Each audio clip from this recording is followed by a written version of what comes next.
Shalom Aleichem and welcome to Ḥokhmat ha-Ḥodesh, where we explore Jewish time, wisdom, and practice through the Hebrew calendar. I am your host, Yosef Lopez. This month is Av, the 5th month of the year.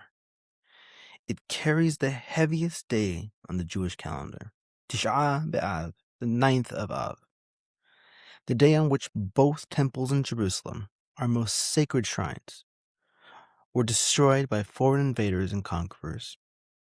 And yet, the very same month contains what the Chachamim call one of the most joyous days Israel has ever known.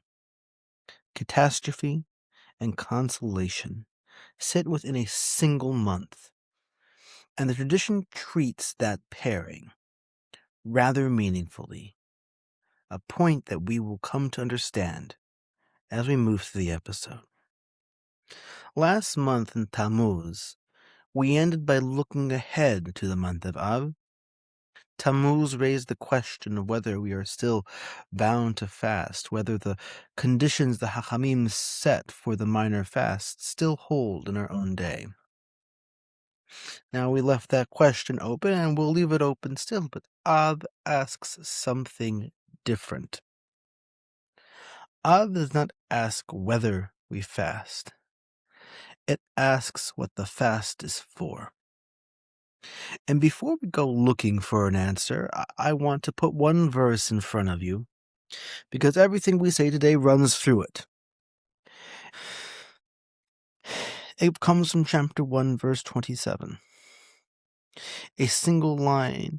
It was both what happened to us and the cure. How Ṣiyyon was lost and how she is to be recovered. Ṣiyyon b'mishpat tipadeh v'shaveya b'tzedakah. Ṣiyyon shall be redeemed through judgment, and those who return to her through righteousness. Not through conquest, not through numbers, not through walls, not through the favor of fickle empires.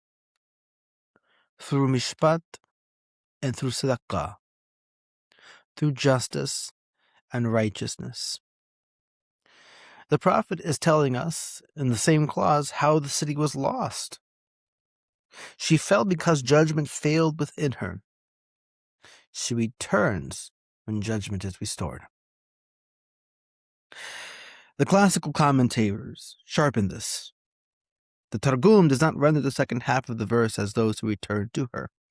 It renders it, those who do the Torah shall return to her in merit, reading the whole line as something Israel enacts. Rabbi David Kimhi, the Radak, reads it the same way, that Israel itself does, that she is redeemed, and through the tzedakah that they themselves perform, that her exiles come home. Redemption is not something done to Ṣiyyon from the outside.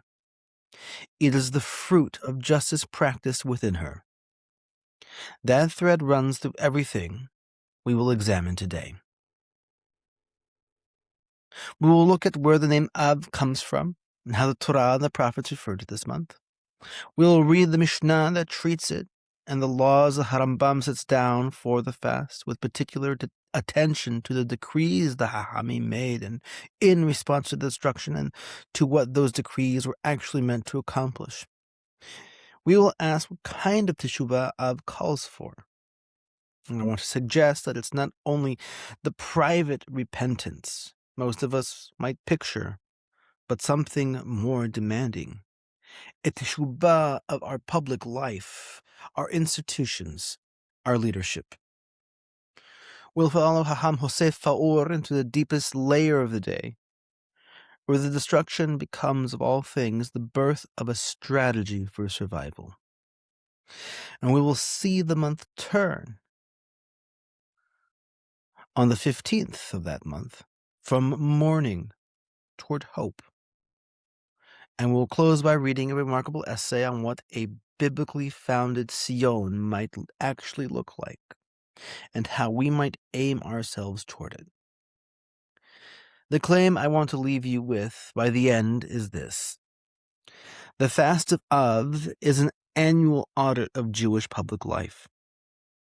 And a fast kept without that audit, the sources themselves reveal, has missed its own point.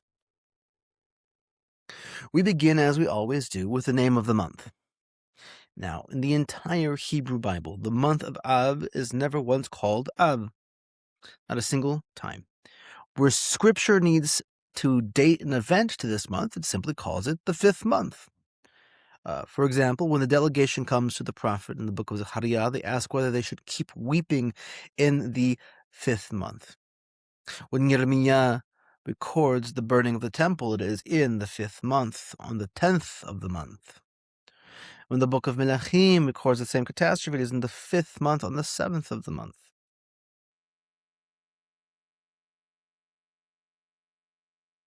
The delegation in Zechariah say, "Awaken ha-Ḥodesh hamishi u'ha-Ḥodesh hamishi ha-Ḥodesh."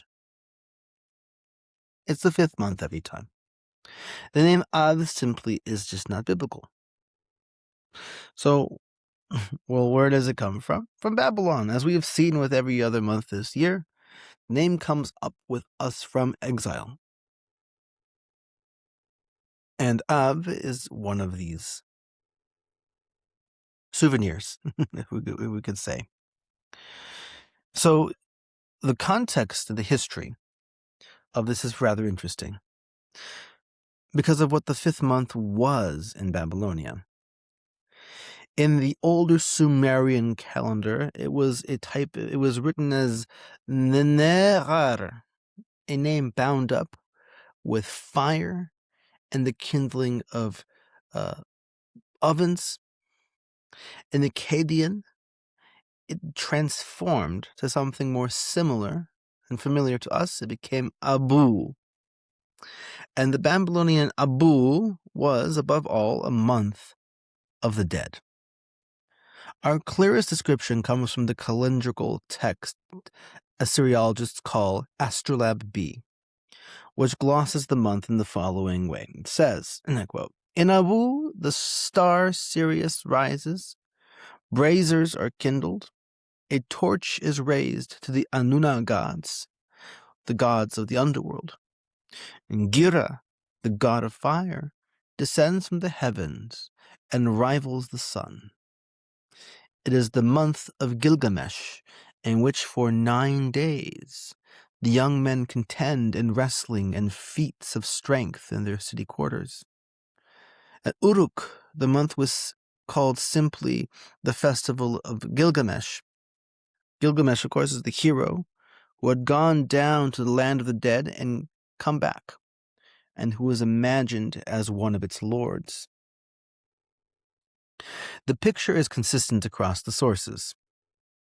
This also was the hottest, harshest stretch of the year, where people imagined that the boundary between the living and the dead to be thin.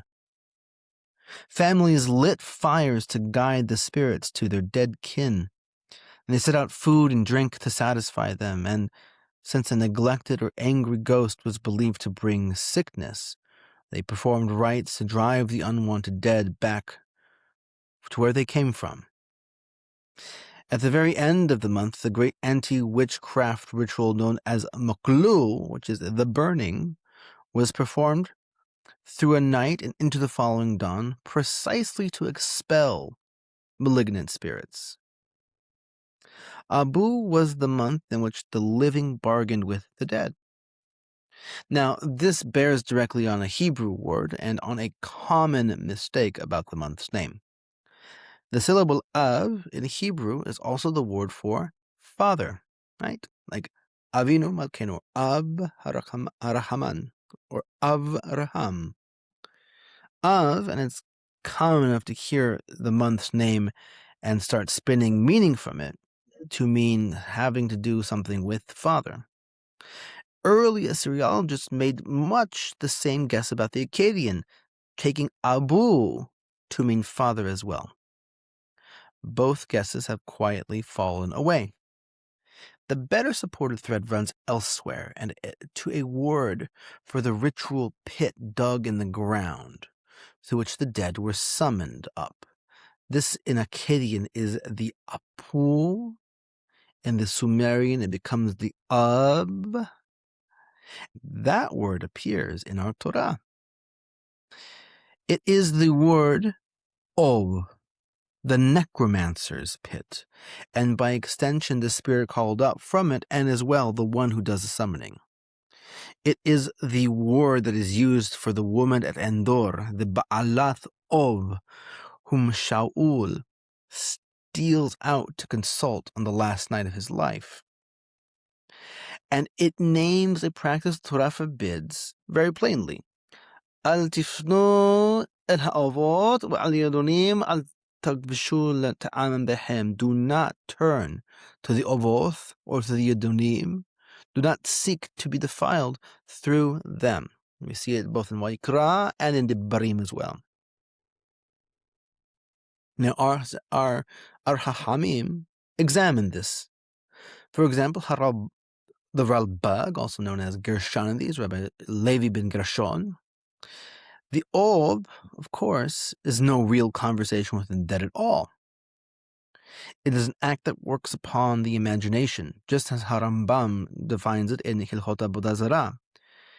The inquirer seems to hear a thin voice speaking up out of the ground, and it's just a sort of confirmation bias that the practitioner is hearing.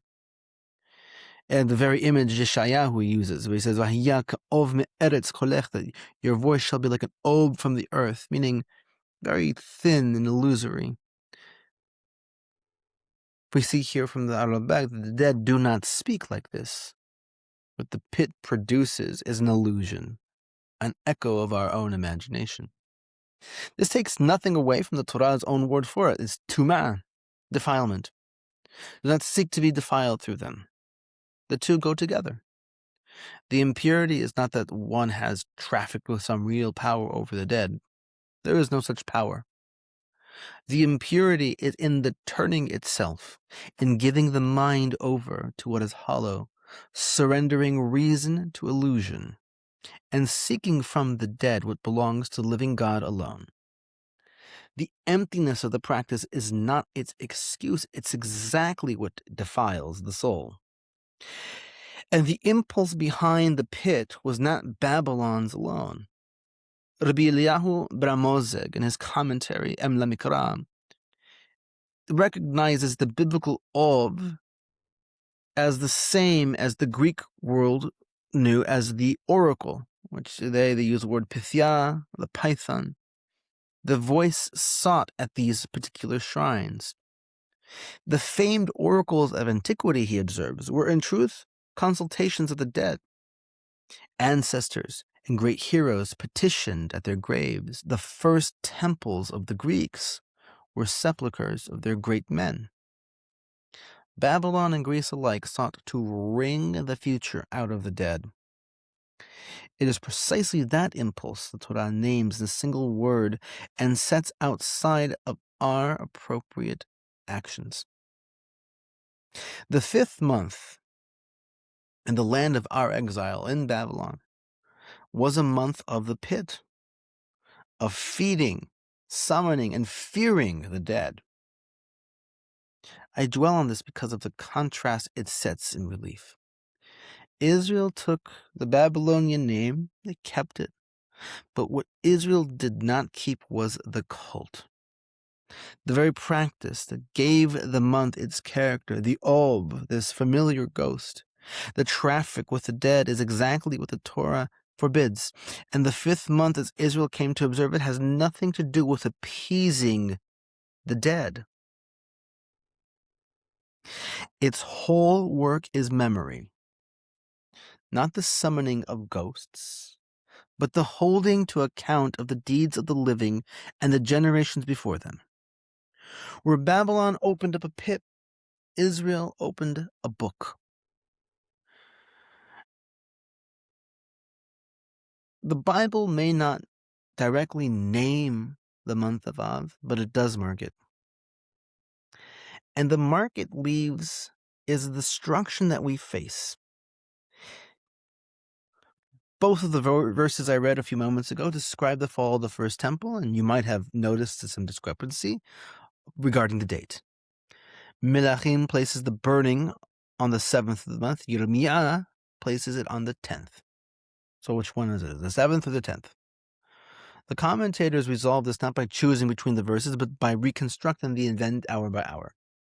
Radak, citing the Hachamim, walks it out. The enemy entered the sanctuary on the 7th, and he spent the 7th, the 8th, and the 9th inside it, eating and doing damage. And on the night of the 9th, set it on fire, and it burned on through the 10th. Rambam reads it the same way. The destruction began on the 7th and was completed on the 10th. So Melachim records when the violation began, Yirmiyah when the fire finished, and the 9th, the day the fire was actually set, sits right in between. But that only sharpens the real question. If the first temple's burning ran from the 7th to the 10th, why is our fast fixed to the 9th at all? Ibn Ezra gives us the decisive answer. The fast that we keep today is not primarily for the destruction of the first temple, but recognition of the destruction of the second temple. For the burning of Jerusalem under Titus, which fell on the 9th of Av, perhaps directly, purposefully, I mean. So the 9th carries the memory of the destruction of both houses at once. The day the fire was set in the first temple and the day the second temple fell. Ibn Ezra adds something else. This fast is nowhere commanded in the Torah. The people took it upon themselves when they saw the first house destroyed. And it was the prophet who answered at the close of those very chapters what such a fast is really for. A destruction that became so central to our identity that the sources argue over which day most truly carries it. And it is central for a reason that reaches all the way to us today. The loss of our temples is not simply one calamity among the many in our history. It is a defining one. The event that reshaped what it means to be a Jew and forced upon Israel the question of how a people survives when the ground is taken out from under it. It is not the destruction alone that made us who we are. It's how we responded to it. That answer is the deepest subject of this month. Before we've even examined a single law, Av has already announced what it is truly about.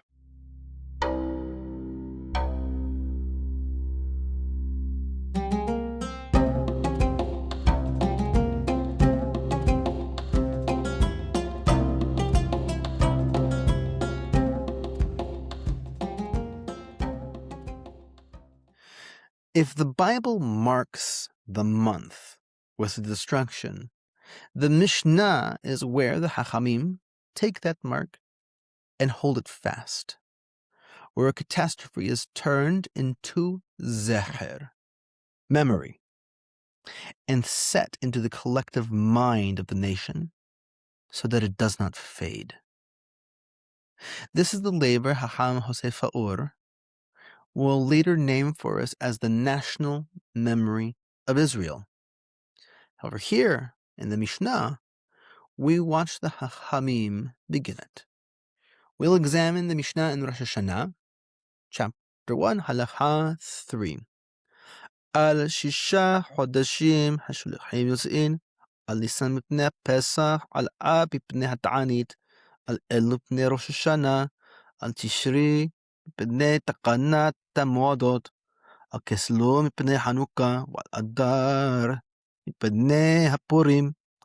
וכשהיה בית המקדש קיים יוצאין אף על אייר מפני פסח קטן. For 6 months, the messengers would go out, meaning there were 6 months throughout the year where the court would send messengers out throughout the land to announce the months so that people could understand what's coming up.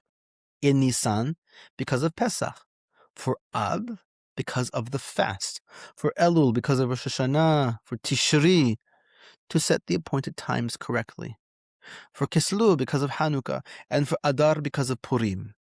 And when the temple was standing, they would go out also for Iyar because of Pesach Katan. Now, these messengers, these shiluchin, carried word from the court that the new moon had been sanctified, so the distant communities would keep the coming dates on the right day. Look at the company that Av keeps. Every other occasion on the list is a festival, a day of gathering, or gladness. Only one of them is a fast, and some fasts are absent altogether. There's no dispatch for the 17th of Tammuz, none for the 10th of Tevet, none for the fast of Gedalia. Rambam, in his commentary on this Mishnah, explains why. He says as follows: During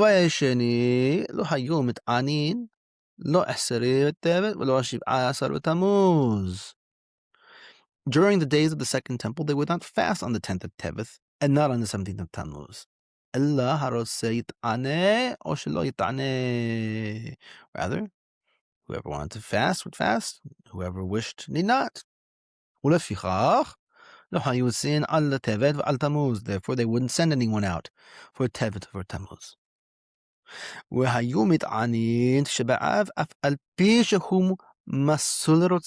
here's the interesting thing, though. They're still sending out messengers for Tish'a. But why? Right? They would send out for the fast of the 9th of Av, even though this fast was also given over to be optional, according to their will. However,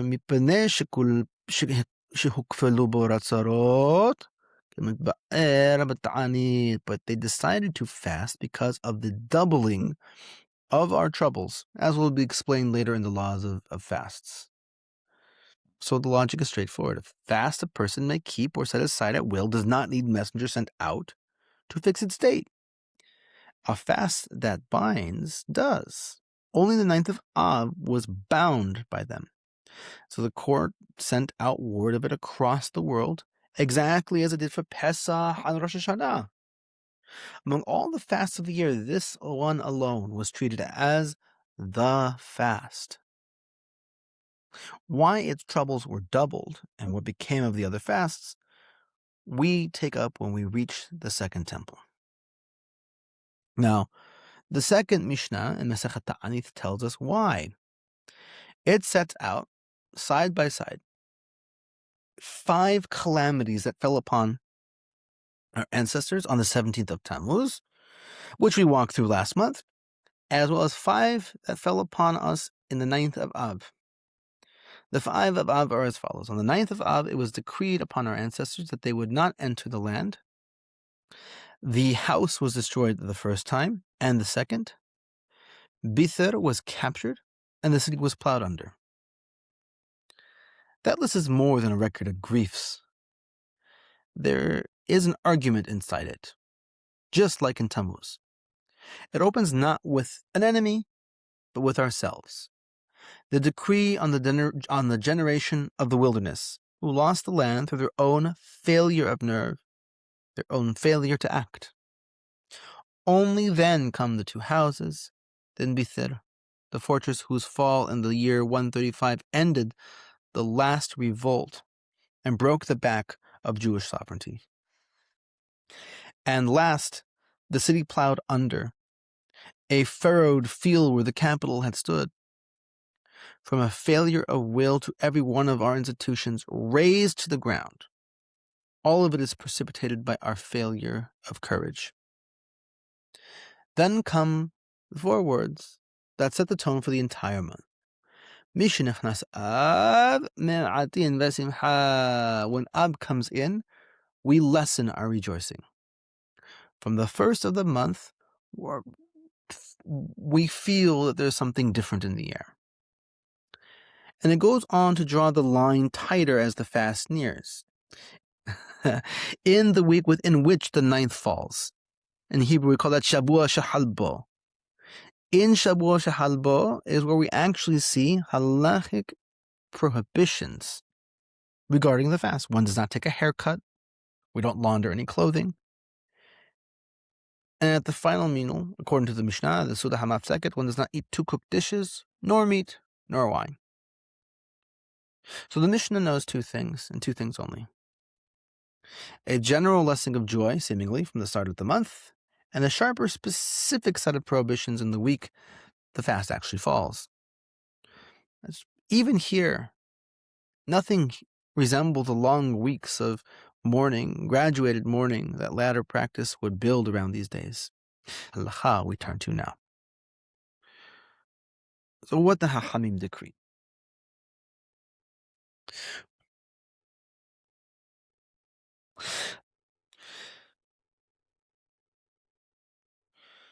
So once the second temple was rebuilt and there was peace in Israel, the question we were asking about, when does the fast become optional? When does it become required? The people themselves ask of a prophet directly. Excuse me.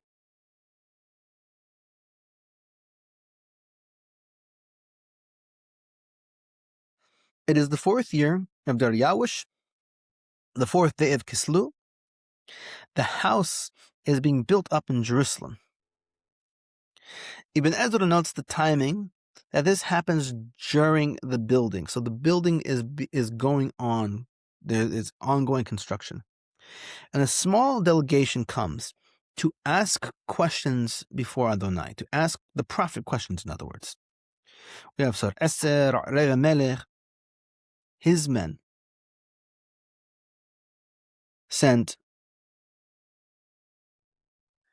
were sent by the exiles who were still sitting in Babylon.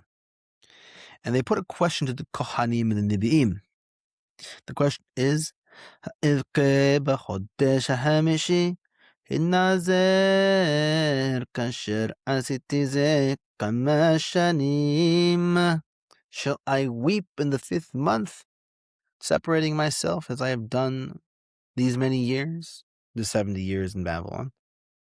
So what they're asking is whether to keep the fast of Av. 70 years they have wept on this month, on this, and now the house is being rebuilt. So is the weeping still required? So Radak fills in what stands behind the question, and it is less pious than it first sounds. He calls them kitane amana, which we can translate as of little faith, or as not trusting. They didn't see this building of the temple as proof positive that things were turning around. Why is that? Well, their enemies had halted the work of the building of the temple for a few years. And even now, hearing that the building had resumed, they didn't believe that the house would be finished ever, or that it would even stand. And they did not want to come up from Babylon, uproot their entire lives, and come back to Eretz Israel for something that wasn't going to last. So that is the background of how this question is being asked. Ibn Ezra adds the point we have already met. The Kohanim did not know how to answer because this fast is nowhere written in the Torah.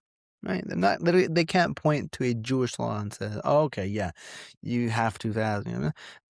The people had taken it on themselves when they saw the first house destroyed. So there was no verse to truly hand them. The answer came from the prophet then, from Zechariah. So the answer that the prophet gives them, though, does not directly answer the question they asked.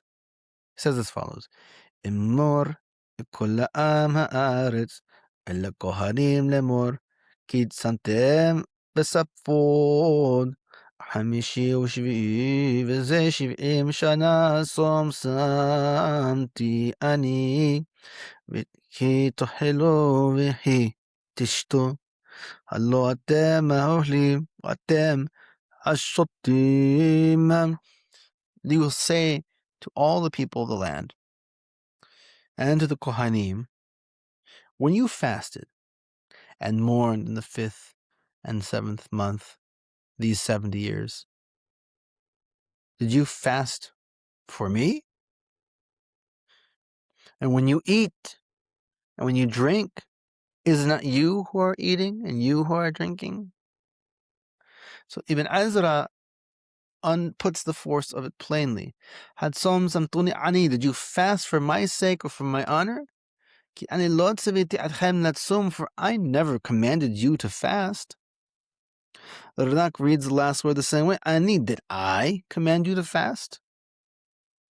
And on the eating, your fast is for your own sins, your food and your drink for your own pleasure. It is all yours. There is nothing in either of them that belongs to my honor, answers God. Radak interprets something that should make us really pause. He says, if you fasted for my sake, because your sins destroyed the house and sent you into exile, and for that you fasted, then im ta'asu mishpat tzedakah ein atem tzarichim lasum. And seemingly, if you do justice and righteousness, you don't need to fast. Because if you do justice and righteousness, the house will surely be rebuilt, and you can come up from exile, and you will dwell in the land all the days if you do what is good in my eyes. And if you do that, you will never be exiled from it again.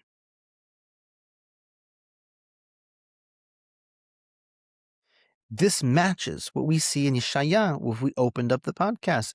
Ṣiyyon b'mishpat tipadeh v'shaveya b'sadaka. That Ṣiyyon will be redeemed through justice and its inhabitants through righteousness.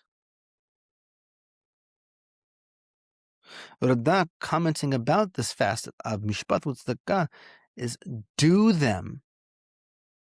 You want to change? Do tzedakah and mishpat, and you will not need to fast.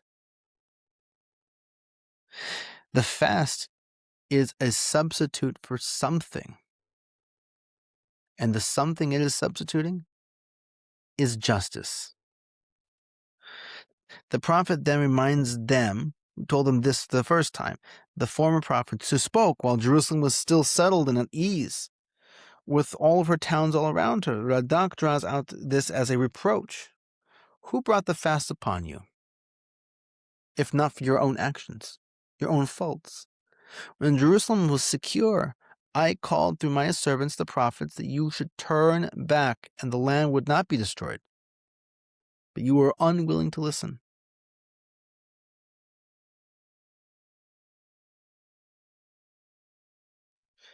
And then Zechariah says as follows, Ha-Amar Adonai Sevaot lemor mishpat demeshoto shafoto hased v'rahamim so ish tahiv almana v'yatom v'ra'ani el ta'ashoku ad ish ahiv en tashivu b'lachem. Thus says Adonai Sevaot, the Lord of hosts, judge with true judgment, and do kindness and mercy each man to their brother. Do not oppress the widow, the orphan, the stranger, or the poor, and let none of you devise the harm of the brother in your heart. That is the answer to a question about fasting. And there is not a word in it about the fast. Mishpat emet shefoto, judge with true judgment. The Radak is saying when you judge between a person, a man and his fellow, you have to let the judgment be true. And where a person needs hesed and rahamim beyond what judgment decrees, do that too. Then the vulnerable, such as the widow, the orphan, the stranger, the poor, we have to make sure we don't oppress them, neither with money nor with words. The last clause reaches further than conduct, saying, do not plan the harm of your brother in your heart. Even the thought of harming your brother is forbidden, Radak writes, let alone the act. And the thought is what brings the act. he sends us to the verse behind it where it says, Lo tisna et achicha b'levecha, do not hate your brother in your heart. This delegation asked about a calendar to thinly lodge their complaints about their mistrust of this temple being rebuilt. We need to fast on this day anymore, expecting it to be a sarcastic question. He answered them about their courts and what they carry in their hearts toward one another. Now, let's examine the Gemara. Our Sugya opens with Hana bar Bizna saying a statement in the name of Rabbi Shimon Hasidah, working from Zechariah's words a chapter later, where the fasts of the 4th, the 5th, the 7th, the 10th month are said to become for all the houses of Yehuda, l'sason u'lesimcha, for joy and for happiness. The Mikra here calls them a fast and calls them at the same time sason u'lesimcha. So which are they? Now, we dealt with this a little bit last time with Rav Papa. Bizman sheyeh shalom yihu l'sason u'lesimcha. Yeshmad som en shemad ve'en shalom ratzu me'atin ratu en ma'atin. In times of peace, there shall be joy and gladness. When there is a shemad, it'll be a fast. When there is neither shemad nor shalom, if you wish to fast, you fast, and if not, then not. So these three states and the standing of the fast moves with them.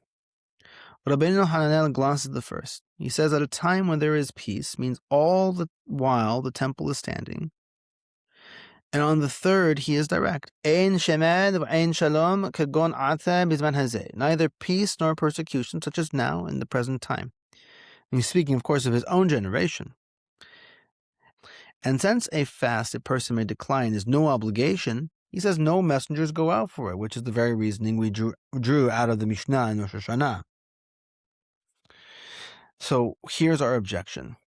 If that is so, why is the 9th of Av not optional? Should it not be optional as well? So Rav Papa answers the following. Sha'anet Tish'a b'Av. The 9th of Av is different than these other fasts because on it the troubles were doubled. Our Surya spells the doubling out in the words of the Mishnah we read earlier. So on the 9th of Av, the house was destroyed the first and the second time, and Bithar was captured, and the city was plowed under. Rabbeinu Hananel adds the piece that matters the most here. Kiblu alahem Tish'a b'Av som le'olam begaluth. We accepted Tish'a b'Av upon ourselves as a fast in perpetuity while we remain in exile, even though there is no Shemad in this present time. And that is why messengers go out for Av. So the circle closes back to where this section began. Israel took this fast upon itself. No verse commanded it. And having taken it, took it on permanently. The other three rise and fall with the condition of the nation, but Tish'a b'Av does not. So, I want to be a little careful about how we approach this here because there are many different opinions on this. And this is the question I wanted to leave open. I don't want to close it now, even though it seems like with the information of Rabbeinu Hananel, it's closed. Which of Rav Papa's three states describes our own moment is a very serious question. And the serious people answer it differently. We have a sovereign Jewish state, and we have Jews murdered for being Jews at the same time. We have unprecedented security and unprecedented exposure. I don't think that the question is actually settled. But Rav Papa's criteria assume something. Whether Israel fasts depends on the actual condition of Israel. Peace, persecution, on the state of the nation's life in the world. These fasts are not freestanding devotions. They are instruments calibrated to a national situation, and reading them requires us to look precisely at that situation and say what we see, which is again a question about our public life rather than our private piety. And on that reading, Zechariah's reply to the delegation is not a rebuke of fasting at all.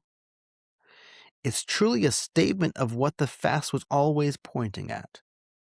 They wanted to know whether to weep in the 5th month. That all depends, he said, on how you administer justice. You don't want to fast? Fix your courts.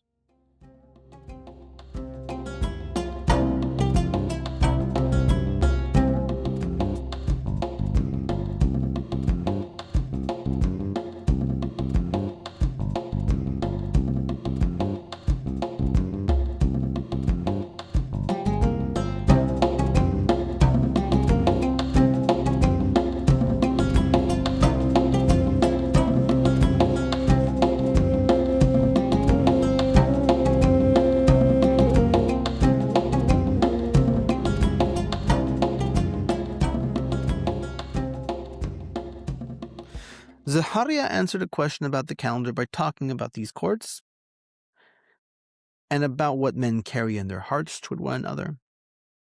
That second part is where we're going to analyze now, because it highlights a kind of failure that does not fit the category most of us reach for when we hear the word Teshubhah. The Gemara in Yoma sets the two houses side by side. The first was destroyed for the 3 gravest sins, what people call the cardinal sins of Judaism. That's Avodah Zarah, Gilui Arayot, and Shifot Damin, idolatry, forbidden sexual unions, and bloodshed. And then it asks about the second. So it says as follows: Abba Mikdash Sheni, שהיו עוסקים בתורה ומצוות ומגילו חסדים מפני מחרב, מפני שהייתה בו שנאת חינם.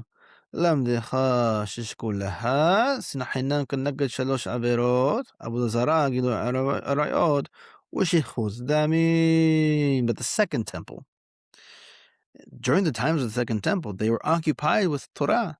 They were doing mitzvot. They were performing major acts of chesed. How was such a pious generation? Why is our temple destroyed?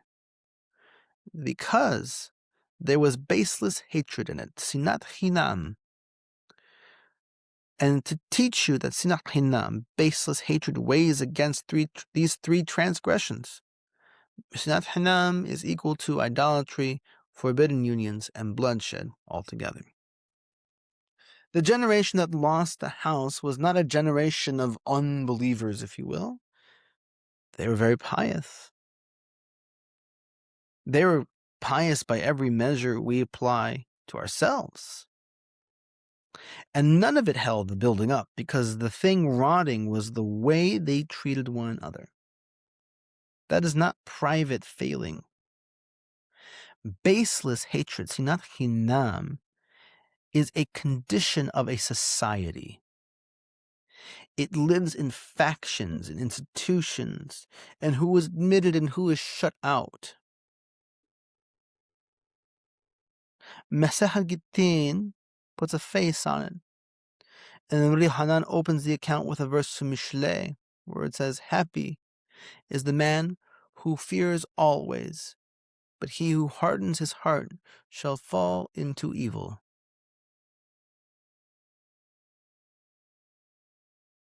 Now, from that it says, through Kamsa, in Bar Kamsa, Yerushalayim was destroyed.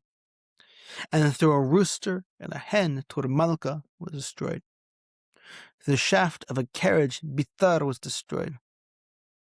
3 catastrophes, and each of them begins in something almost too small to notice. So the first of Kamsa and Bar Kamsa, a man's friend was named Kamsa, and his enemy was named Bar-Kamsa. So the man made a banquet, and he told his servant to go and bring Kamsa. But the servant made a mistake. And who did he bring? Bar-Kamsa.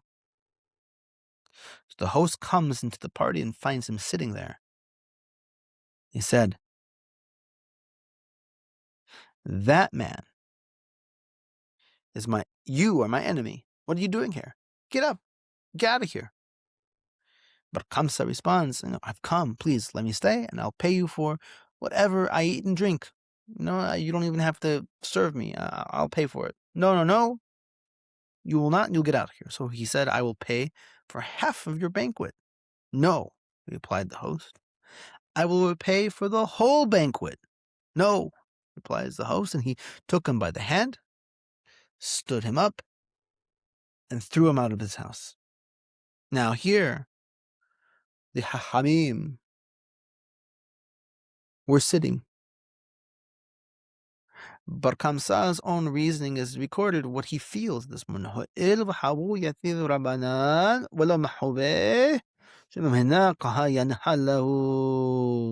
Since the rabbis were sitting there and they did not protest, it follows that this is something they agreed with. This was agreeable to them. So what did he do? He went and he informed against his people to the emperor. Now the rest follows from that. He advised the emperor to test them with an offering, carried it himself, and he put a blemish in it on the way, and the upper lip, or by another count in the white of the eye, a place that counts as a blemish for us, but does not count as a blemish for the Romans.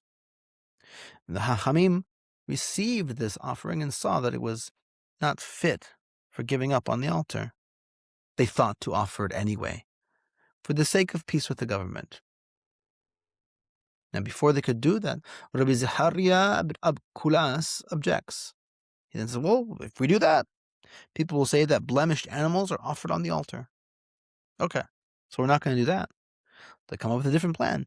They thought what then do they do? They'll kill the informer so that he could not carry the report back to the emperor that they didn't offer the offering. Again, Rabbi Zechariah ben Abkulas objected and says people will say that one who blemishes a consecrated animal is put to death. So from here, we get Rabbi Yohanan's verdict about the whole story. The forbearance of Rabbi Zechariah ben Abkulus destroyed our house, burned our sanctuary, and exiled us from our land. Now, that is an extraordinary thing for the tradition to preserve about itself. The blame is laid not upon the emperor, nor upon the legions he sent, but upon a scrupulous rabbi who would not make the judgment the moment demanded of him, and upon a room full of scholars who allowed a man to be humiliated before them without a single word of protest. The destruction is traced, in other words, to a leadership that possessed both law and learning, but lacked only the courage to act. Rambam builds this into the law of fasts from the very first chapter.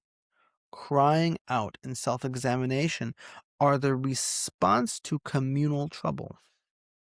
And he says, what happens if a community will not do it? If they say instead that this thing is merely the way of the world, that our trouble happened to us by chance, Rambam calls this ahzarayus, cruelty.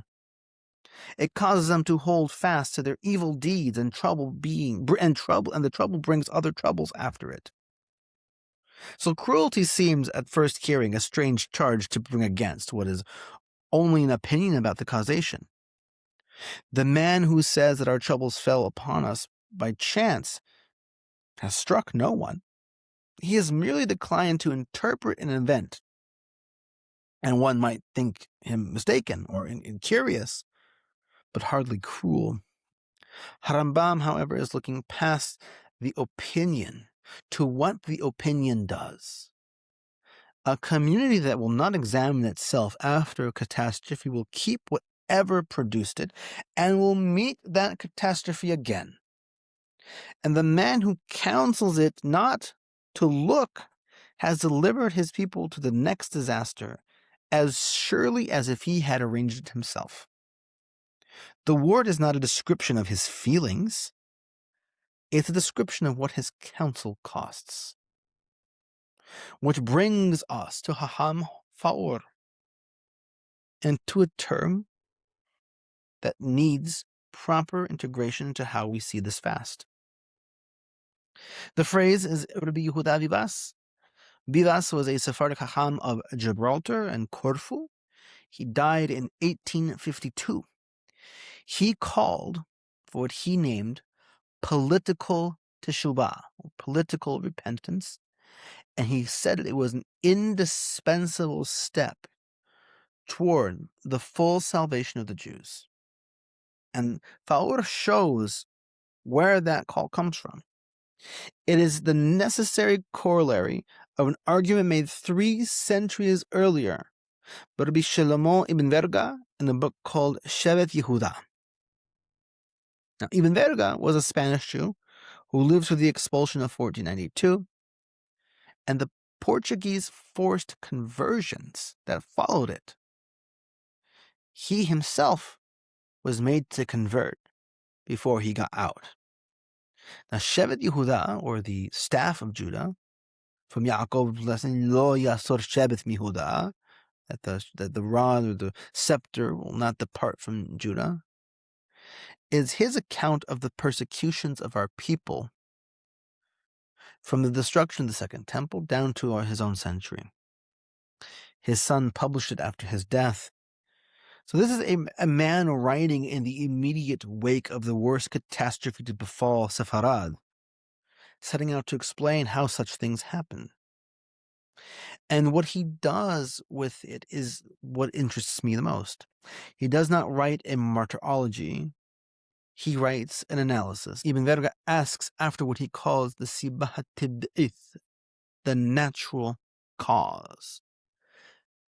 The phrase comes from the vocabulary of medieval Hebrew philosophers, and it means a cause that operates within the ordinary order, if you will, the ordinary order of the world, as against a miracle or a direct act of God. It is the same world of thought as Rambam's principle that olam keminhago noheg, the world follows its course. The received way of explaining Jewish catastrophe had always been sin and decree. We sin, God decreed, we suffered. Ibn Verga does not throw that out. He asks a second question next to it. What was the natural cause?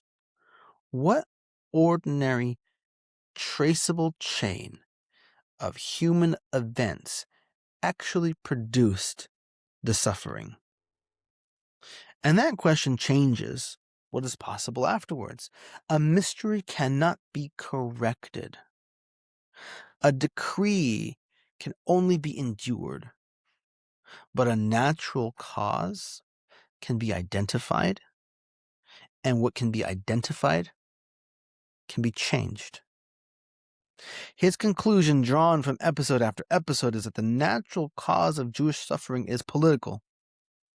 The downfall of the Jews came from our own political folly, and above all, from internal disunity and bickering promoted by a conceited and incompetent leadership. He makes the point through a story that is really hard to shake away. An anti-Semite is advising a king on how to best injure the Jews. He says, there is no need for you to harm them. Issue an order instead that they must all live in a city by themselves, with no strangers among them, and tell them to appoint their own leader. They will never come to an agreement, and they'll end up killing each other.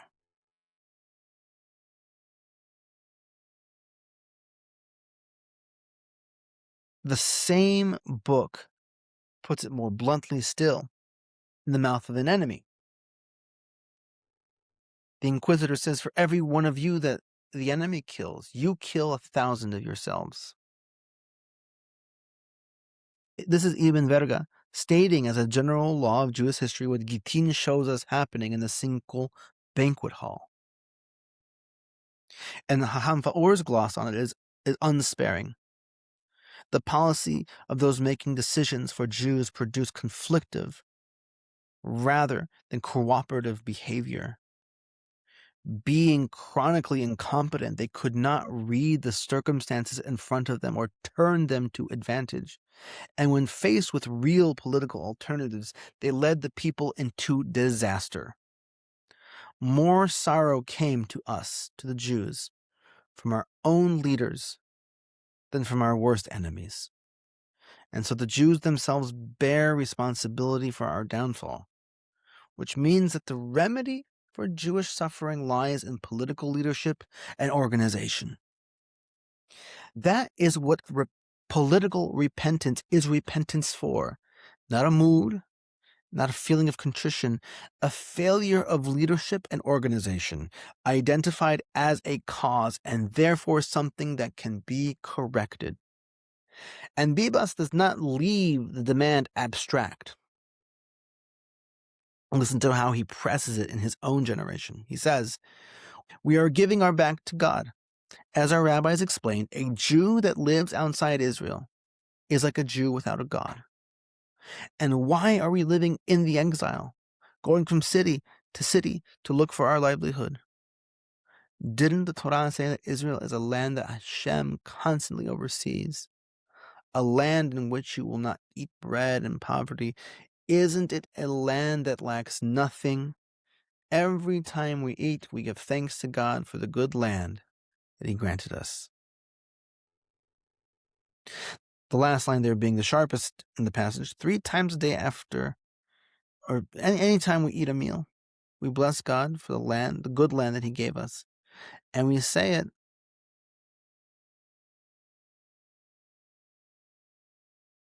here as well.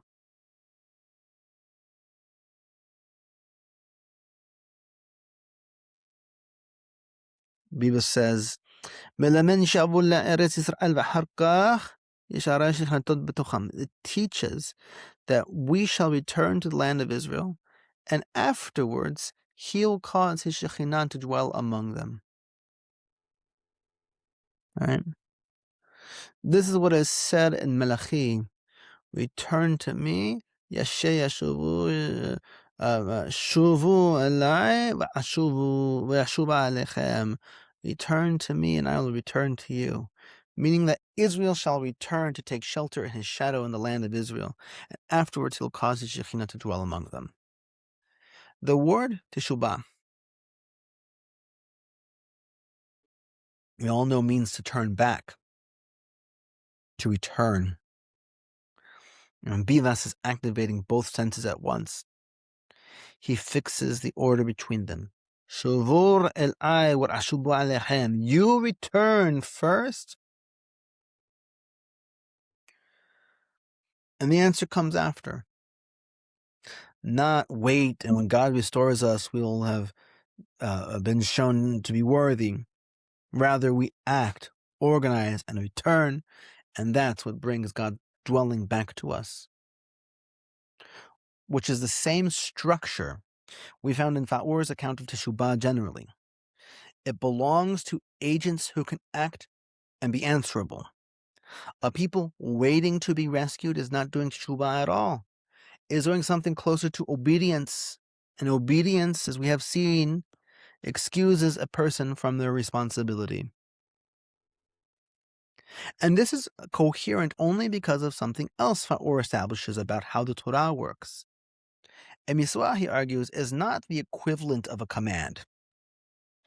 It is compliance arising from a pledge, and it therefore carries responsibility, both moral and legal, and accountability before God and before our fellow men. When there is only a command, freedom of choice and Teshubhah are non-operative. Obedience and submission excuse a subaltern from personal responsibility. Under a command, failure cannot be redressed at all. Disobedience makes you guilty regardless of intention, and the only recourse is to escape the wrath of whoever issued it. Teshubhah belongs only to free agents. It is available to people who undertook something and can be answerable for it. And Fa'ur is explicit that this runs all the way through our teachings. The principal objective of the Torah, he writes, is to award autonomy to the individual at all levels, personally, in his relationship to others, as well as socially and politically. And essential to that autonomy is freedom of choice and its concomitant Teshubhah.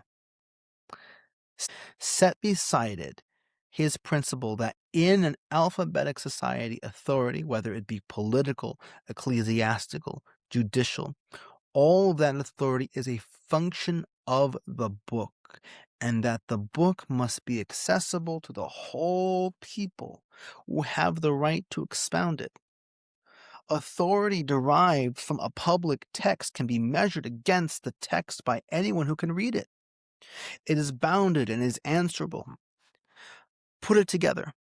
A people that pledged can be held to its pledge. Leaders whose authority comes from a public book can be checked against it.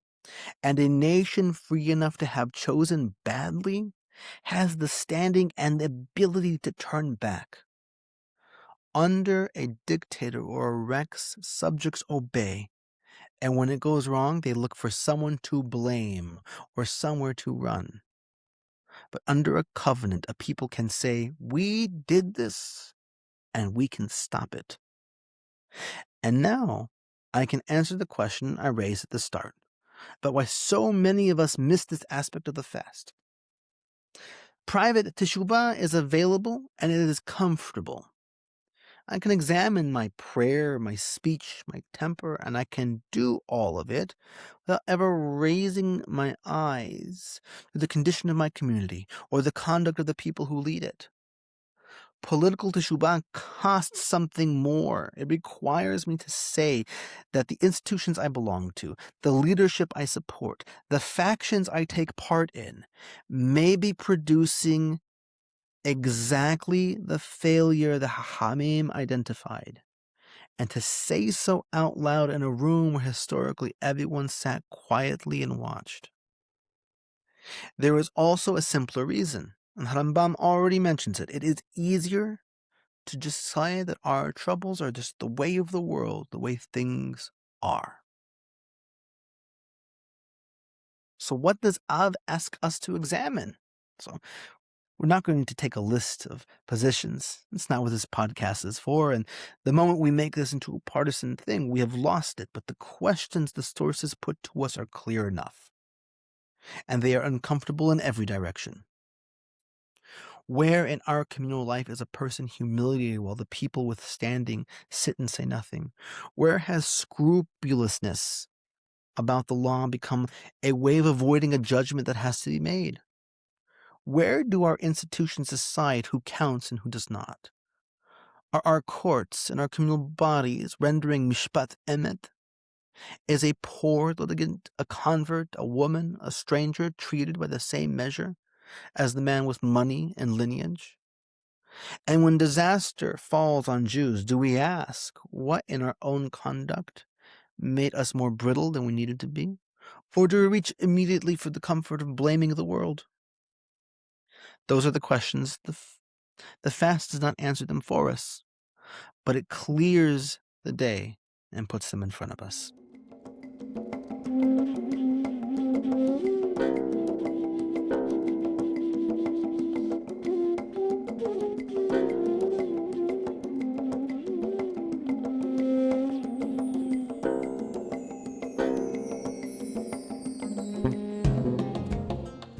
Now, Ibn Verga's book did something besides make an argument.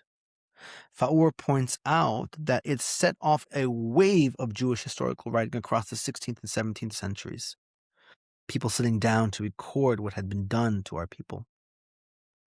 Yosef HaKohen, a physician born in Avignon to a family driven out of Spain, who set down his own chronicle of our sufferings under the title Emek HaBacha, the Valley of Tears, said why he was writing. He said, so that the children of Israel should know what they did to us in their lands and their cities and their palaces for future record. Which is not a separate enterprise from political repentance. It is the same one. A people that cannot remember what happened to it, cannot examine, cannot turn. Memory is also a precondition. Faur titles this section of his study The Authority of Jewish Memory. And it is the thread we now have to follow all the way back, because the deepest thing that happened in the month of Ab was an attack precisely on that faculty. Let us return to Bithar, or Beitar, as many people say. We have mentioned it in passing twice already. It's the fourth in the Mishnah's list of the calamities of the 9th of Av, and it's named again in the Gemara as one of the doubled troubles.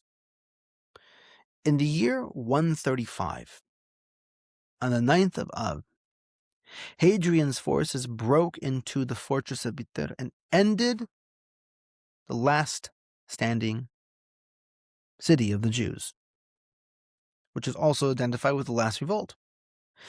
It's how it's usually told as the final military defeat 65 years after the temple burned on that same day. However, Haham Faor draws attention to what else was destroyed there. The national archives of Israel were systemically burned, and the sages were butchered. And that, he argues, was not the collateral damage to the campaign. It was the campaign. The Roman objective was not merely to kill a great many Jews in this city. It was to eradicate the murasha, the national memory of the nation and of the Torah. To kill the people who carry the tradition. To burn the records they carry it in. And you don't even need to kill everybody, because the people that survive will be cut off from their roots and will cease to be a people. Rambam had already identified this as a strategy. In his Igereth Timan, dealing with the persecution of the Jews in Yemen, he describes a two-pronged campaign against Israel. A military force on one side, and on the other side, a sustained assault by argument and polemic, whose objective is not only the extermination of the people, but the erasure of their memory. And he notes what such a campaign requires. Alongside soldiers, you need men skilled in cultural coercion, poets, intellectuals, people whose work is the manufacture of mythologies.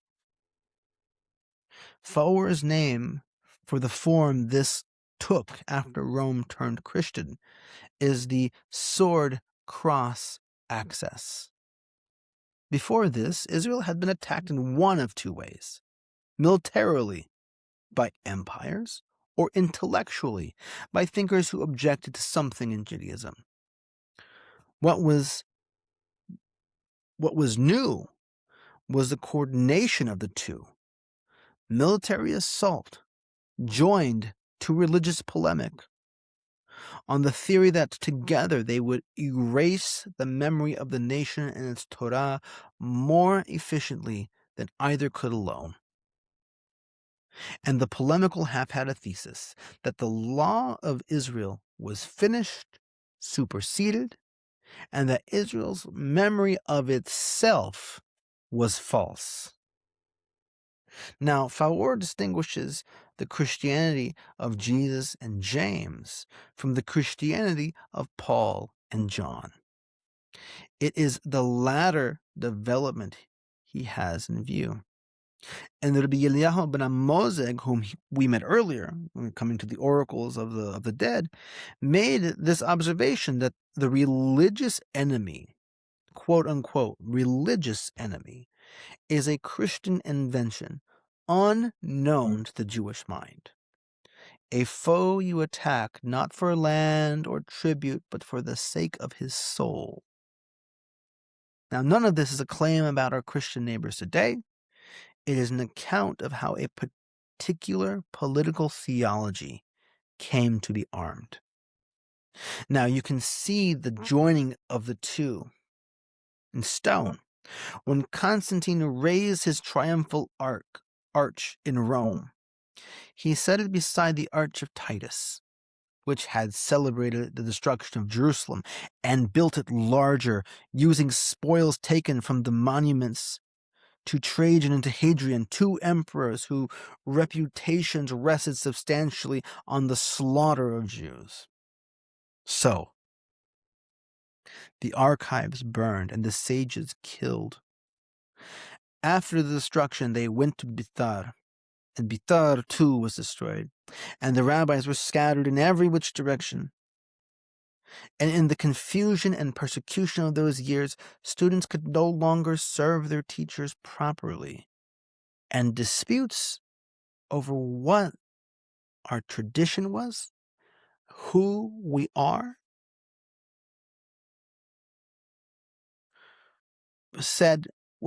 began to multiply.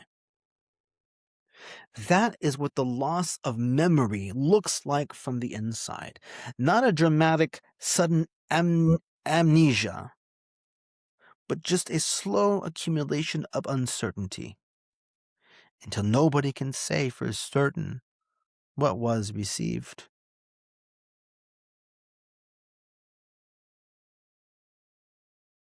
So here, Faor locates how we responded to this. So the archival material of the High Court, the accumulated rulings and deliberations, reaching all the way back to Moshe, had never been published. Instruction was available to everyone, but the archive was not. It lived in the precinct of the temple and in the memories of men who sat there, which is exactly the vulnerability the enemy exploited. Burn the building, kill the men, and then flood the bewildered public with a rival account of who they are. So Rabbi Akiva's proposal was to mint the whole Torah into coins, to strike the tradition into small, portable, countable units that can pass from one hand to the next. The project was completed as the publication of the Mishnah. Now, what that accomplished is the point. Israel took its national archive out of the precinct of the temple and deposited it into the mind of the people. From then on, the Mishnah would structure the collective memory of the nation, and the people would supply the substance and meaning of those records. And everyone needed the other. Rome could burn a building, but could not destroy a text that lived in the memory of many thousand men and women who had committed it to memory and were arguing about it in 100 towns all at once. Faor reads the very first line of the Mishnah in this light, and in his own words, we'll see. He says, and I quote, "The Mishnah is the apparatus designed to preserve Israel's memory, to ward off imperialistic powers, and to unmask spurus verus Israel. Thus, it opens with an overwhelming question intended to distinguish between fear of God and self-indulgent moralism. About the year 180, when Jewish survivors began to rise from the ashes of Roman genocide, they turned to those who destroyed their temple, burnt their national archives, razed their schools, massacred hundreds of thousands of innocent victims, and vilified their ethos. Confronting those trying to extinguish God's voice at Sinai, they posed a single crushing question. It became Israel's battle cry throughout the ages. The question is, Me'ematai qorin shema be'arvin? At what moment in time does the recitation of the evening Shema begin? People impervious to this question have never heard the voice of the God of Israel. Now, unquote, end quote. Veres Israel, the true Israel, is the claim that the church had replaced us, and that the covenant had been transferred, and we were its discarded physical husk. The answer the survivors gave to that claim is not an argument. It's not taking their argument and trying to deconstruct it. It is a question about what hour of the evening a man begins to say Shema. Me'ematai qorin et Shema be'arvin. From when does one recite the Shema in the evening? So a people whose archives had just been burned opened its new archive by asking at precisely which moment one takes up the declaration that God is one. It is the least defensive thing imaginable. It doesn't argue against the claim that the covenant had been taken away. It simply proceeds as though the covenant is wholly intact. Because a question about when to recite the Shema only arises for a people still bound to recite it. And there is something in the choice of that particular question. The Mishnah does not begin with the morning Shema. It begins with the evening, Be'aravin, at the hour when light is going out and the day is turning over to the dark, which is precisely the hour Israel is standing in.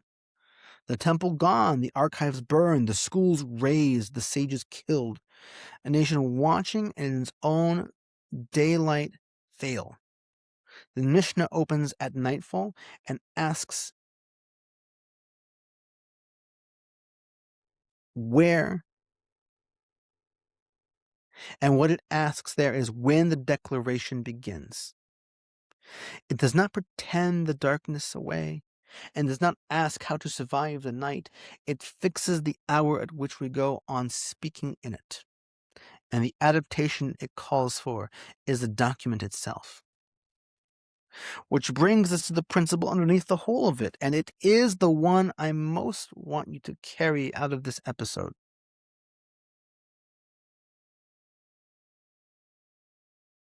In Judaism, the constitutive elements of nationality are memory and loyalty to the tradition, not race and not territory.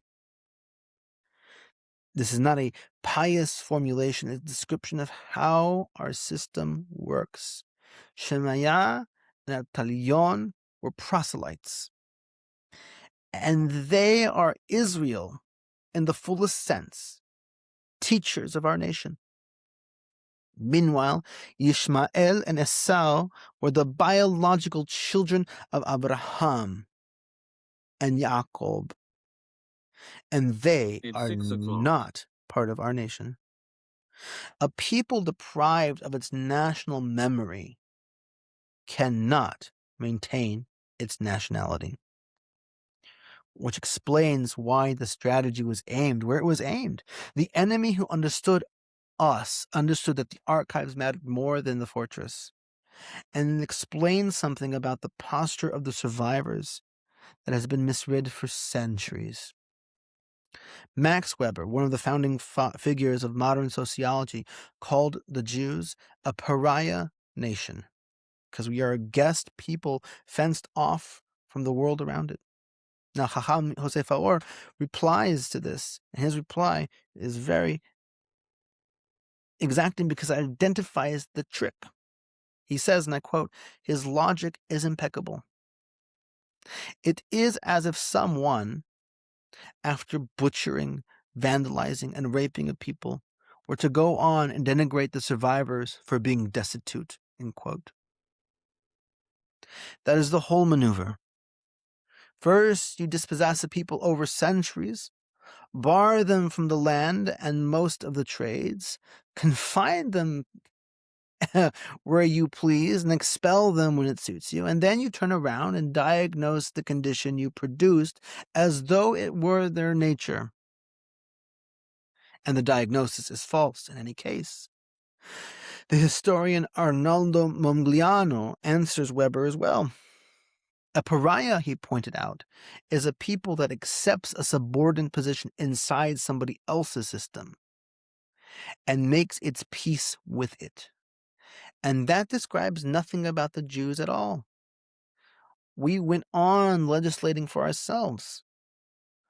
We treated our covenant as our own legal title to the recovery of our land in the Messianic age.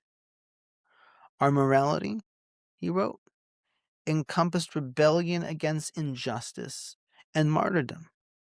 Whatever that is, it is not the posture of a people that has accepted its own subordination. So here is what happened on the 9th of Av in the year 135 in a fortress in the Judean hills. Israel lost the last of its sovereignty, and its archives went up in smoke, and its scholars killed. And what the survivors did in response was to take everything that had been stored in that building and put it inside the people instead.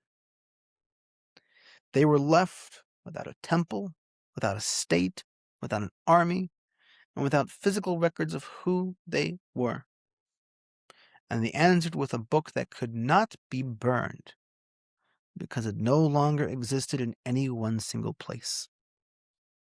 That is the strategy that carried us by confronting the sword with the book.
"6 days after the lowliest day of our year stands one of the highest, and it is in the same month. Having cataloged the calamities of the 9th, it closes on the following teaching. Amar Rabban Shimon ben Gamliel, وهي من طويل لإسرائيل كحمشة عصر بآب وخيام הכיפורים שבהם בני ישראל בני ירושלים יוצאים ללבן שאולים כדי שלא לייבש את מי שאין לו. ובנות ירושלים יוצאות וחונות בכרמים." Rabban Shimon ben Gamliel said that there were no days as good for Israel as the 15th of Av and as Yom HaKippurim, For on them the sons of Yerushalayim would go out in borrowed white garments, so as not to shame whoever had none. And the daughters of Yerushalayim would go out and station themselves in the vineyards. Now, everyone wore borrowed white, not the poor borrowing from the rich, everyone, so that no one could be identified as the one who had to borrow. Now, the Gemara traces the chain and shows us who borrowed from who to show honor to each other. The king's daughter borrows from the daughter of the high priest, and she from the daughter of the deputy, and she from the daughter of the priest anointed for war, and she from the daughter of an ordinary priest, and all Israel borrowed one from another. And the Mishnah states the reason very, very plainly, so as not to shame the one who has nothing. If we set that against the story we read earlier, where a man is thrown out of a banquet in front of a whole company, and embarrassed, the Chachamim present there say nothing, and the road from that humiliation runs straight to the burning of the house. Here is a day whose entire choreography is built so that the humiliation is impossible, where the daughter of a king and the daughter of a pauper are indistinguishable in the vineyard because the arrangements were designed to make them so. The month of Ab contains both of these. It shows us the failure that destroyed us, and it shows the practice that answers it. So why the 15th of the month? The Gemara offers a series of answers. Rabbi Yehuda, in the name of Shemuel, says the day the tribes were permitted to marry into one another, when the restriction on the daughters of Zelophehad was read as binding only on that generation. Rav Yosef says in the name of Rav Nachman, it's the day that the tribe of Binyamin was permitted back into the congregation after the atrocity at Be'ah, when the oath at Mitzpah that no person would give their daughter to a member of Binyamin, that was read as binding on those who swore it and not onto the descendants. Rabbi Bar Hanan, in the name of Rabbi Yohanan, says it's the day the dying of the wilderness generation came to an end. Ula says it's the day that Hoshea ben Elah tore down the roadblocks that Yerovam ben Nevat had set on the roads to stop Yisrael going up to Yerushalayim for the festivals, and said, "Let them go up whenever they wish." And Rav Matna says it's the day the slain of Bitar were given over for burial finally. And lastly, Rabbah and Rav Yosef says the day they stopped cutting wood for the altar, since from the 15th of Ab, the sun's strength wanes and the wood would no longer dry properly. Rav Nashia says they called it Yom Tabar Magal, the day of the breaking of the axe. So every one of those is a barrier coming down.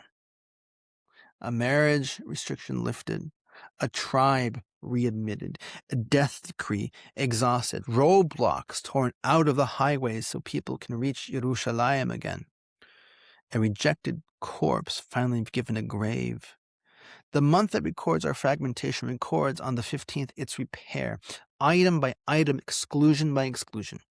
Now, two of them deserve more than just the single line. Rav Matanaz reaches back into what we have just been discussing. Bither fell on the 9th of Av, and the Romans would not permit the dead to be buried. They lay in the open for 7 years. When permission finally came, it came on the 15th of Av, and the Hachamim Yavnei marked the day by instituting a blessing of Hatob Uhamitib, which we still say today, either when we drink good wine together or in the fourth blessing of the Birkat Hamazon. Hatov, for the good, because after 7 years in the open, the bodies had not decayed, which in itself is a miracle. V'hamitiv, the one who does good, that they were given a grave at last. So 7 years of a nation's dead lying where they fell. And that is the origin, and we recognize that every time we say Birkat Hamazon. And the wilderness generation, Rambam in his commentary chooses this one as the reason the day was fixed, because this was the end of the 40-year wandering decree. Rabbeinu Hananel preserves the fuller account from the Yerushalmi. He says, every year on the eve of the 9th of Av, Moshe would send word through the camp. He would tell people, go out and dig. And they went out and they would dig their own graves and they would sleep in them. And in the morning, those who woke returned to the camp and the rest stayed where they lay. Now, 15,000 and more every year for 48 years would die. Then came the year they did as they always did. They went out, they dug, and in the morning, no one was dead. Everyone got up out of their graves. They assumed that perhaps what they had done, they had simply miscalculated the date. So they waited and tried again on the 10th, the 11th, 12th, 13th, and 14th. Now, on the 15th of Av, they saw the moon come up full, and they knew that the date was certainly past the 9th, and they understood that the decree had been lifted and that they could enter the land of Israel finally. Rambam described what happened in them. They remained waiting until the middle of the month, and only then were their hearts confident, and they understood that the favor had come, and the wrath was completed and gone from them, and they made it a day of joy. And that's where we get the 15th of Av. Now, the Mishnah does not end with vineyards. It ends by quoting Shir HaShirim. It says, go out and see, daughters of Ṣiyyon. King Shlomo, in the crown his mother crowned him with on his wedding day, on the day of the gladness of his heart, and reading it his wedding day. This is the giving of the Torah. The day of gladness of his heart, this is the building of the temple. And then the last words are, Yehi Ratzon sheyabaneh b'yameinu, may it be rebuilt in our days. That is where the tractate of fasts arrives. It does not culminate with the 9th, but ends with the hope of the 15th and a prayer for rebuilding. The Gemara goes one step further before it closes. It says, Amar Ula bi'amar ba'lazar. Ula of Bir'as, the name of Rabbi Lazar. In the future, the Holy One, blessed be He, will make a mahol, a circle, a dancing circle for the righteous. And He'll sit amongst them in the Garden of Eden. And everyone will be able to point with his finger. Shneimar, as it says, "V'amar b'yom hahu hinei Eloheinu zekinu v'lo yosh'enu ze Adonai kivinu lo nagila v'yismecha b'shu'ato." As it says, and he shall say on that day, behold, this is our God. We waited for him, and he saved us. This is the Lord. We waited for him. Let us be glad and rejoice in his salvation. The daughters of Yerushalayim went out to the vineyards on the 15th of Av, and the tractate that opened by counting our catastrophe closes with the Holy One seated in the middle of a circle of the righteous, and every one of them pointing. So I want to end this month with a document most people might not have ever read, written by a man that most people might not have even heard of. He's the Reverend Dr. Hacham Henry Piera Mendes. Hacham Mendes was the minister of Sheretz Israel, the Spanish and Portuguese congregation in New York. It's the oldest Jewish congregation in North America. In 1898, a few months after the first Zionist Congress met in Basel, he published an essay in the North American Review under the title Zionism. He was writing for an American readership that was overwhelmingly Christian, explaining to them what this new word meant. And the first thing he does with it is an audit. He goes through the governments of the world one by one and finds them wanting. Russia, increases imperial power, but it doesn't do anything for the intellect of his people. Germany, the people are advanced, but the militarism of her country disqualifies her. Austria is an empire that will not survive its emperor. Spain, a monarchy of which the less said, the better and the kinder. France, in the middle of the Dreyfus affair at the time, is a republic that can hurl its values from its own throne and can strip a citizen of his liberty without letting him see the evidence against him, can place the honor of its army officers above the honor of France itself, then no true-hearted man can wish to see such a republic stand. He then turns to the United States of America. He's no gentler. In America, the failure of the Republican system is becoming more evident at each presidential and minor election. Politics has become jobbery. Greedy parties control the votes and are thirsty for spoils. The growth of immense fortunes and trusts is also a menace, for labor will insist upon its share of increased prosperity. His conclusion: the old question of which form of government is best is not answered, for all modern governments are proven faulty in their system. So that is a Sephardic Chacham in 1898 doing precisely what this month asks, examining the political order rather than describing his feelings about it. And only then does he ask what a polity founded on our book would look like. And his answer is rooted in the teachings of the prophet Micha. Search to its core, I quote again, Zionism will be found to mean just these: the religion which Micah summed up in 3 words: justice, loving kindness, and humility. The Bible, or the biblical ideals of universal peace, universal brotherhood, and universal happiness.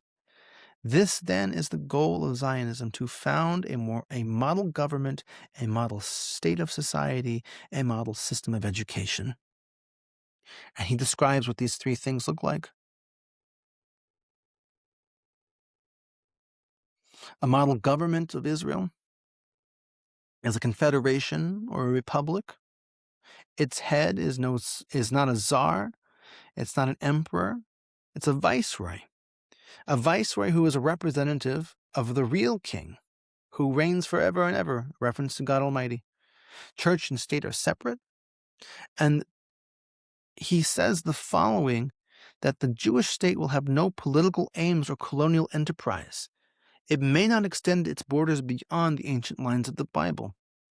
The borders are fixed, and deliberately so, because a state with no territorial ambition is the only kind that can arbitrate honestly between other nations. And that is the function he envisages for it, that it'll be an international court with jurists of other countries seated alongside its own, a chair of international law, and a state university open to people of all creeds. And through it, war becomes unnecessary, and swords become plowshares. And the standard the court applies is the Torah's own: one law for the stranger and the native alike.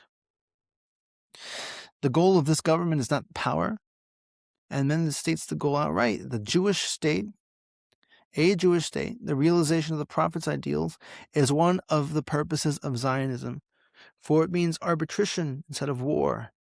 The state exists in order to make possible something no interested party could: a court whose judgment no nation has cause to suspect. Its self-restraint is not a limit placed upon its purpose, it is the condition of its purpose.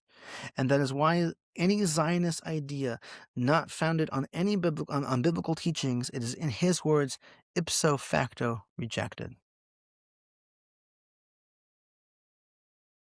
The model society is where he might be the fiercest, and is almost entirely a critique of the world he lived in. He says as follows: men in high position manipulate the stock market and build fortunes on the ruin of other people's fortunes. Trusts crush other men's enterprise, and the directors are not ostracized from good society. Businesses are built on shamefully underpaid labor, and the employers are not ostracized from good society. Women and girls work for beggarly wages, with the temptations that follow it. There is no one standard of morality. one for a man and another for a woman. And against all of it, he sets the code, assembling his case verse by verse. The law forbids grinding down the poor. Lo ta'ashoq sahir ani v'avyon. You shall not oppress a hired servant who is poor and needy, whether of your brethren or of the stranger within your gates, which is the verse he cites. He has nothing but scorn, he says, for the man so greedy of gain that he pants after the dust on the heads of the needy. It pronounces woe on those who join house to house to a neighbor's injury, quoting there Yeshaya. And the man who corners the grain market, he quotes Mishlei, the people curse him. For his model of education, to have a model education is a threefold. It must be for the brain, the hand, and the heart. For the first, he appeals to our own past. A Jew of such a state, he writes, would be false to his traditions if he did not show the same love of learning which made his age in Spain the golden age. For the second, he gathers the rabbinic material that a person is bidden to love work and to teach their child a trade. And the rabbis themselves labored with their hands, that so many of the Torah's laws concern agriculture and craft, and that the artisans of the Mishkan are called the men filled with the Spirit of God, that the dignity of labor is a Jewish idea. As for the education of the heart, he simply quotes, love your neighbor as yourself. Do not hate your brother in your heart. Show kindness to your enemy and to him that hates you. If your enemy be hungry, give him bread to eat, and if he be thirsty, give him water to drink. That is the verse. Lo tisna et ahicha bivladecha. This is the verse Radak reached for when he explains Zechariah's warning against devising a brother's harm in his heart. You should not hate your brother in his heart. It stands behind the sinat hinam that the Hachamim name as the cause of the destruction, and Mendes places it at the center of the education of a restored Jewish state. Now, why does this belong in an episode about the 9th of Av? Because of what kind of nationhood Mendes is describing. We said earlier, following Hacham Or, that in Judaism, the constitutive elements of nationality are memory and loyalty to the tradition, not race and not territory. That is exactly the state Mendes describes. What holds it together is not blood, it's not soil, it's a book and the justice that book requires, which is the same axis we've been tracing throughout. Ṣiyyon restored by the book rather than by the sword. And there is a second thing Mendes shares with Vivas. Whether or not he ever read a word of him, Bibas fixed the order of Shubu el-ay wa ashuba alechem. Israel returns, and afterwards the Shekhinah rests among them.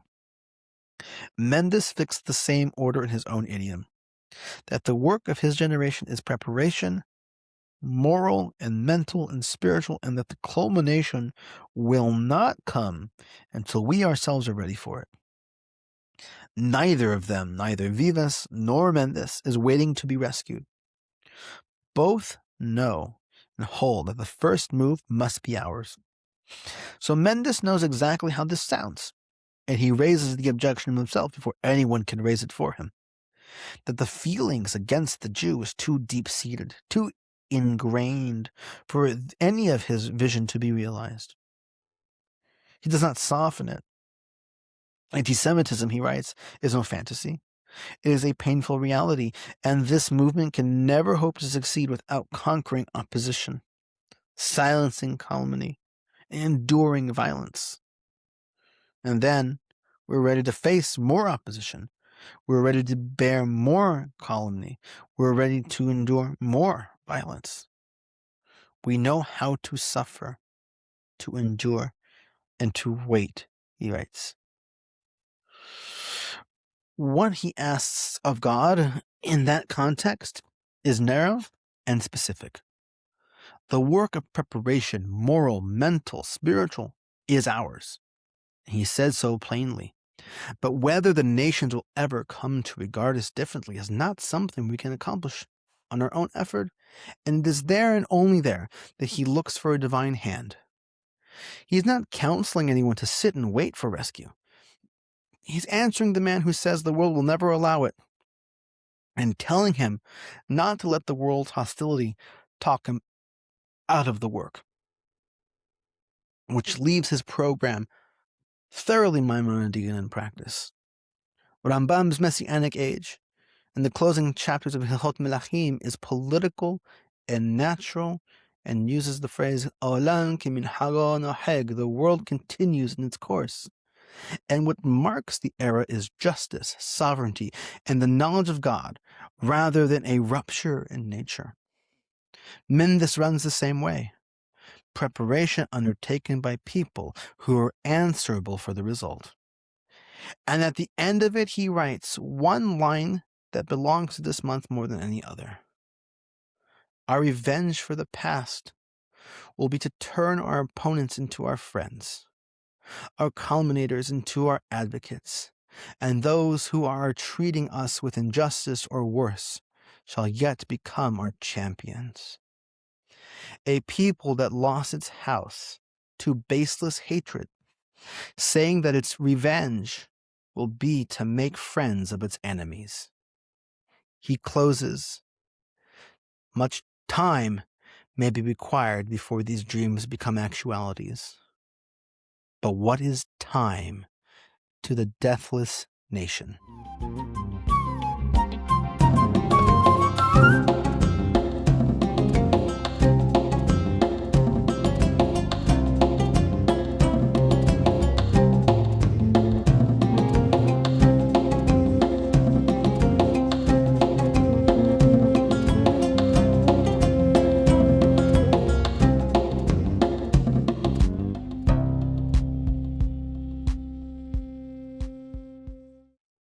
Go back to the last of the 5 calamities the Mishnah listed for the 9th of Ab, when Harasha Ha'ir, the city, was plowed under.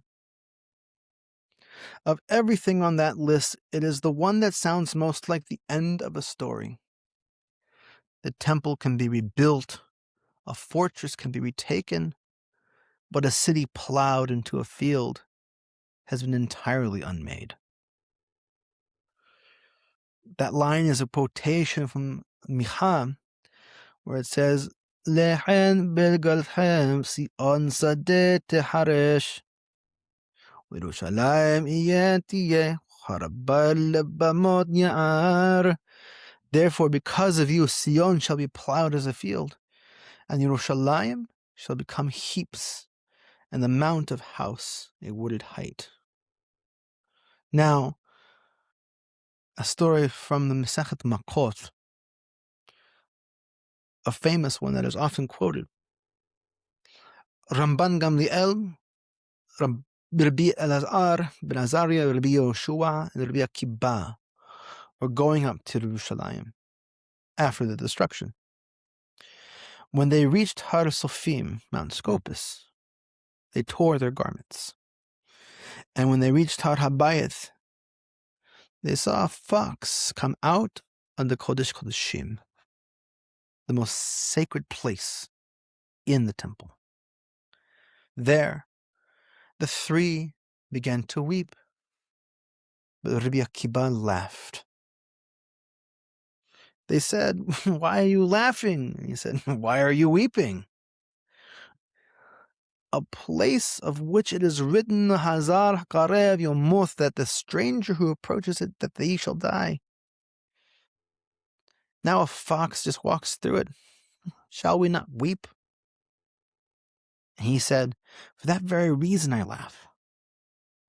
And he took them to a verse in Yeshayahu, where God says, "I will take for myself faithful witnesses, Uriah the priest and Zechariah ben Yeberhayahu." What, asks Rabbi Akiba, has Uriah to do with Zechariah? Uriah belongs to the first temple, and Zechariah to the second. They are centuries apart. but Scripture puts them together as two witnesses. And in doing so, it made Zechariah's prophecy depend upon Uriah's. Uriah's prophecy, the Gemara says, is one we have just read. Ṣiyyon should be plowed as a field. In Zechariah, it's written, Od yeshavu zekarim uzekanot b'rohabot Yerushalayim. Old men and old women shall sit in the streets of Jerusalem, every man with his staff in his hand, for the fullness of his years. And the streets of the city shall be filled with boys and girls playing there. So long as Uriah's prophecy had not been fulfilled, Rabbi Akiba says, I was afraid Zechariah's would not be fulfilled either. But now that Uriah's has come true in front of us, with a fox running out of the Kodesh Kodeshim, now I know Zechariah's is coming true. Akiba, you have comforted us. The fifth calamity on the Mishnah's list turns out to be the ground of the consolation. Not because the destruction was good, but because it was witnessed, signed as it were, by two prophets whom our tradition bound together for exactly this purpose. The prophecy that has already proved exact is the guarantee that on the one still outstanding. Following Zechariah a little further into that same chapter, after the old men with their staffs and children in the streets, he comes back to the delegation's question, the one that opened all of this, whether to go on weeping in the 5th month. And here is his answer. Ko amar Adonai Sevaot som maribi som hahamishi som shiri som esiri yehele v'gevuda yesason v'simcha u'madim tovim v'amet v'shalom ehavu. Thus said Adonai Sevaot, the Lord of hosts, the fast of the 4th, the 5th, the 7th, and the 10th shall be for the house of Yehudah joy and gladness, and good festivals, and love, truth, and peace. The fast of the 5th is this fast. Its destiny is to stop being a fast. And that last clause is not just a decoration. Radak reads it as the condition. The days become festivals on condition that you love truth and peace as I commanded you. The transformation is not automatic and is not merely awaited. It is contingent on the thing the whole prophecy has been about. Even Ezra goes further still and states the sharpest version of what the prophet was telling that delegation. They had come asking whether to keep a fast their fathers took on. And they were not, he says, keepers of the Torah that God himself commanded. So the prophet's answer amounts to this. You would do better to listen to the words of God and set aside the words of the fathers than to keep the words of the fathers, which is very close to what is said in the laws, that a practice can grow while the purpose it served quietly disappears. Rambam ends Hilchot exactly here. After all the chapters of law, the days, the restrictions, the afflictions of the 9th, his final ruling is that all these fasts are destined to be annulled in the days of the Mashiach. Not only annulled, but to become Yamim Tovim, days of joy and gladness, as we saw in our verse. So the last word of the laws of fasting is that fasting ends. Rambam tells us elsewhere what the closing words of that verse mean. In the 4th chapter of his introduction to Abboth, he takes up this very exchange.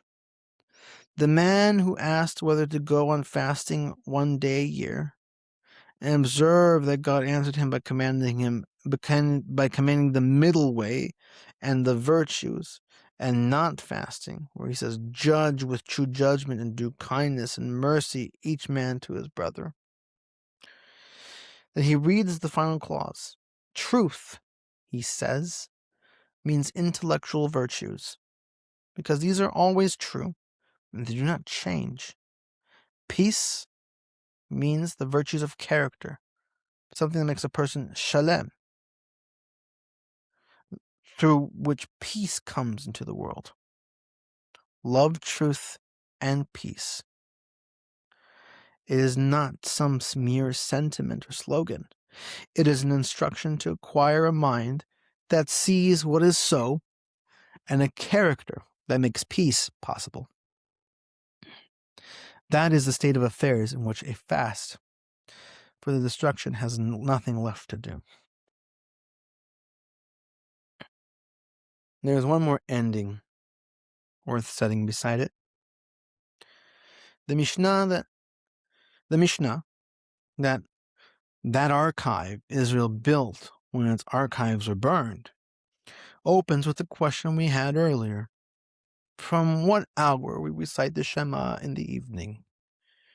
And at the very end of the last tractate, Qasin, it closes like this.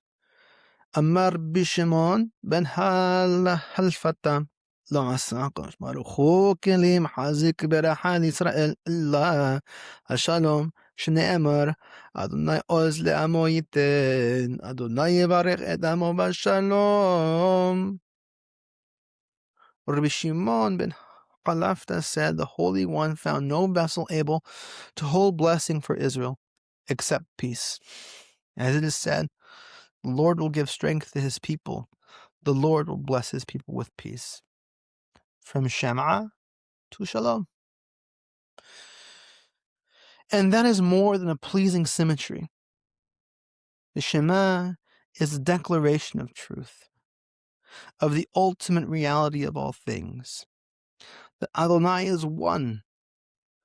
We say as much ourselves, evening and morning, and the moment we finish reciting it, we answer with a single word, Adonai Elohim, Emet, truth.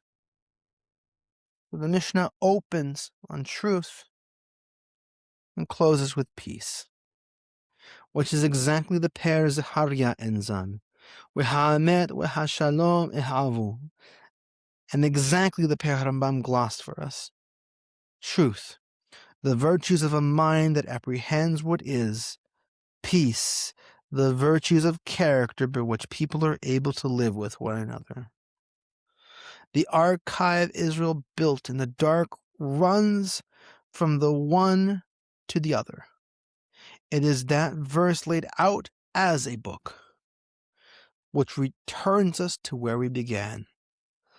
Ṣiyyon b'mishpat tifadeh, uv'shaveh b'tzedakah. Ṣiyyon shall be redeemed through judgment, and those who return to her through righteousness. If you do justice and righteousness, you have no need to fast. Now, that's not a permission to skip the 9th of Av.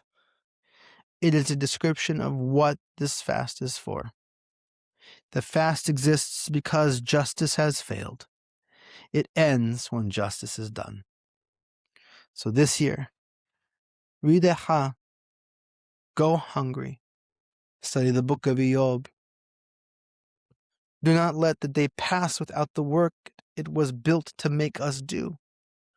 Ask what in our conduct resembles the conduct that brought the house down. Ask where in our communities a person is being shamed while those withstanding say nothing. Ask whether our institutions are rendering mishpat emet, the people, with the least power to demand it. And ask about the leadership we have and about the leadership we are. And then remember what the same month tells us 6 days later. The tribes were allowed to marry, to come back together again. That is the month of Av. It shows us exactly how we fell, and it shows us exactly what repair looks like.